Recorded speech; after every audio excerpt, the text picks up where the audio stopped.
आज हम चर्चा कर रहे हैं फर्स्ट ईयर क्लास के सिलेबस में दिया गया है, जो महाराजा गंगा सिंह यूनिवर्सिटी है उसमें सबसे पहले आदिकाल। आदिकाल हमारे हिंदी का शैशव माना जाना चाहिए, और शैशव काल जैसा होता है वैसी ही प्रवृत्तियां इस युग में पाई जाती हैं। जन्म था हिंदी का उस समय, अपभ्रंश से दूसरी भाषा करवट ले रही थी जो हिंदी के रूप में आई, और इस भाषा के साहित्य में जो प्रथम काल है वो आदिकाल के नाम से अभिहित किया गया। बहुत सारी इसकी जो पृष्ठभूमि थी वो बड़े तनाव की थी। जिस तरह से भाषा अपना नया रूप ले रही थी, उसी तरह से युग भी बड़े तनावपूर्ण माहौल का था। तो इसकी जो प्रवृत्तियां, जितनी भी परिस्थितियां हैं, उन सब ने इस साहित्य पर प्रभाव डाला। बहुत से नाम रखे गए इसके, अलग अलग विद्वानों ने अलग अलग नामों से इसे अभिहित किया है।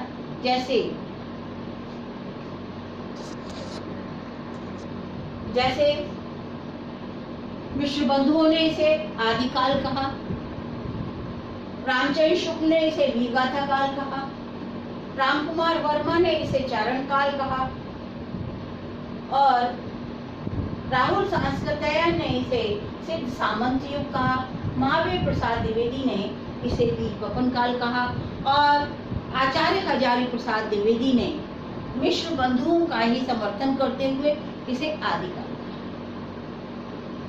यदि हम सिद्ध सामंत काल कहते हैं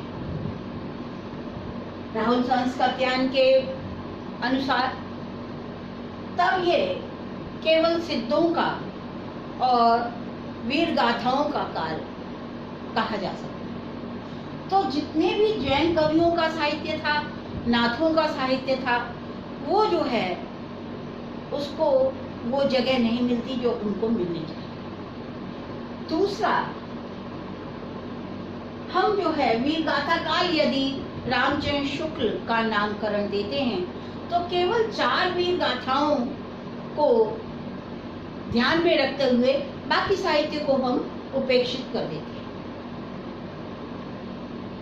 यदि आदिकाल नाम इसको लेते हैं तो आदिकाल में वो सारी प्रवृत्तियां, वो सारा साहित्य समाहित हो जाता है, चाहे वो जैनियों का हो, चाहे सिद्धों का हो, चाहे नाथों का हो, चाहे रासो प्रवृत्तियां। आदिकाल शैशव, जहां एक भाषा जन्म ले रही थी, हिंदी भाषा, उससे पूर्व भाषा का क्या रूप था, संस्कृत के बाद जो अपभ्रंश और प्राकृतों का युग था, और अपभ्रंश और प्राकृतों के युग में भी बहुत सारा साहित्य लिखा गया। जो जैन साहित्य है और जो सिद्ध साहित्य है वो अधिकतर अपभ्रंश में, नाथों का साहित्य भी इसी भाषा में लिखा गया। रासो साहित्य जो है उसमें भी डिंगर भाषा का प्रयोग किया गया।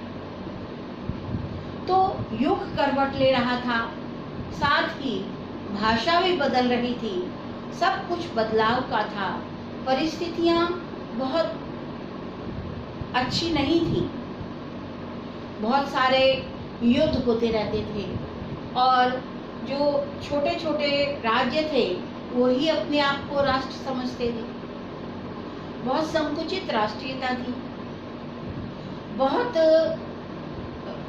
हिंदू जो राजा थे जितने भी थे वो छोटे छोटे राज्यों में विभक्त थे, और बाहर से आक्रमणकारियों को बुलाकर एक दूसरे पर हमले करवाते रहते थे। तो आपसी कलह का युग था। दूसरी तरफ बौद्ध धर्म का पतन हो रहा था, और बौद्ध धर्म का विभाजन हो चुका था, और उसी की जो एक शाखा थी वो सिद्धों के रूप में सामने आई, जिसमें तंत्र मंत्र का प्रचार होने लगा और तंत्र मंत्र साधना के में स्त्री का भी समावेश हो गया था, जबकि महात्मा बुद्ध के समय में स्त्री का समावेश बौद्ध धर्म में नहीं था। और जब स्त्री का समावेश हो गया तो मिथुनात्मक साधना और गुह्य साधना का प्रचार होने लगा, जो समाज के लिए अच्छा नहीं था। इसके साथ ही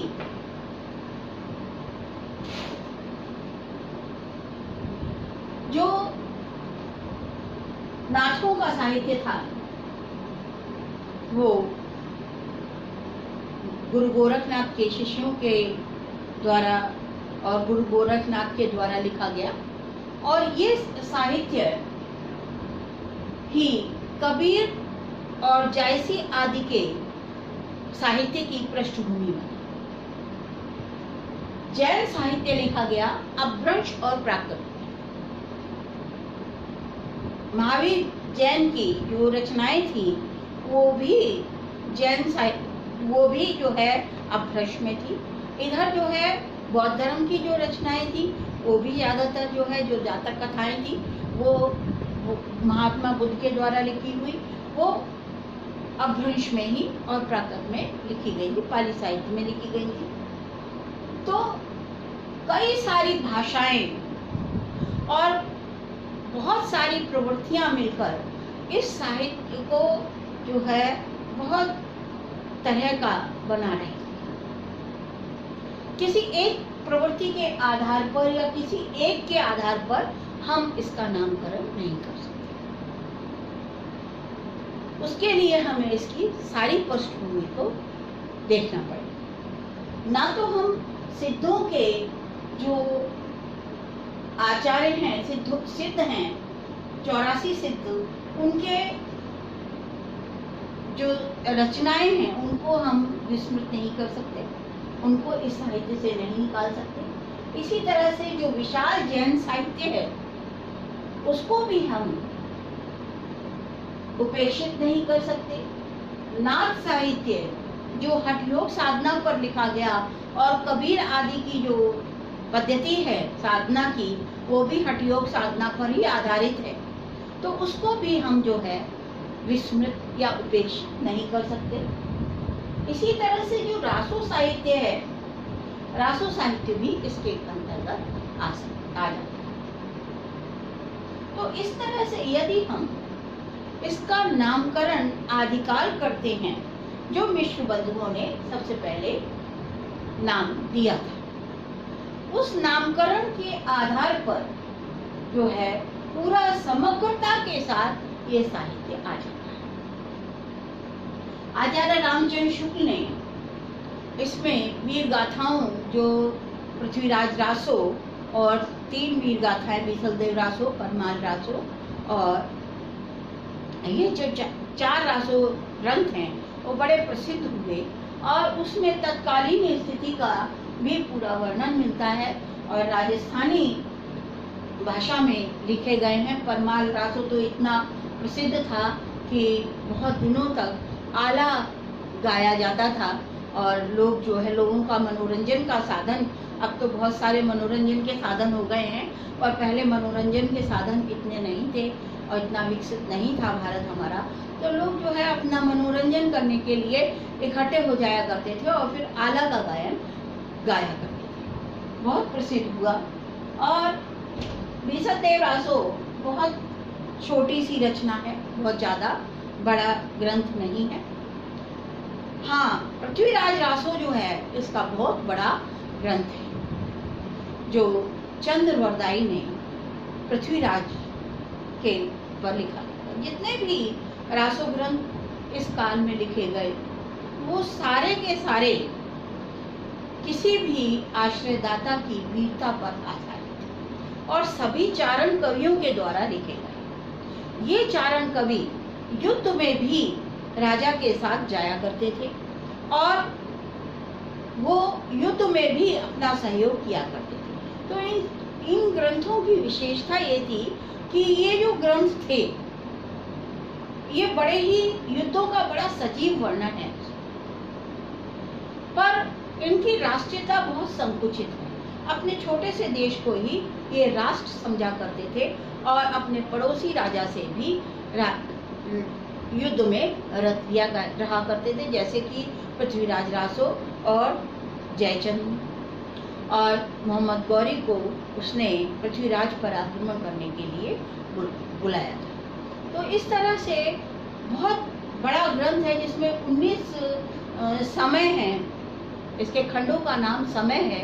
19 समय में पृथ्वीराज की 19 विवाह दिखाए गए और 19 ही युद्ध दिखाए गए।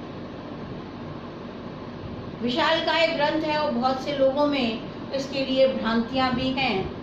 कुछ इसे प्रमाणिक कहते हैं, कुछ अप्रमाणिक कहते हैं, कुछ कहते हैं कि अर्ध प्रमाणिक है, क्योंकि चारण कवियों के साथ एक परंपरा से दूसरी परंपरा को मौखिक परंपरा के रूप में गाया जाता है। इसलिए ये इसका स्वरूप पहले क्या रहा होगा जब चंद्रप्रदायी ने इसकी रचना की और बाद में इसका स्वरूप क्या हो गया, ये कुछ कहा नहीं जा सकता। कितने प्रक्षेपांत अंश उनके हैं चंद्रप्रदायी के और कितने जो है बाद में जोड़ दिए गए, इसका भी कोई पता नहीं। साथ ही जो इतिहास से कुछ घटनाएं तो प्रमाणिक हैं और कुछ घटनाएं तो पूरी तरह से इसे अप्रमाणिक घोषित कर देती हैं, क्योंकि जो पृथ्वीराज के बहुत बाद के राजा थे उनके भी पुत्रियों के साथ पृथ्वीराज का विवाह दिखाया गया है और उनके साथ भी उनका युद्ध दिखाया गया है। या पृथ्वीराज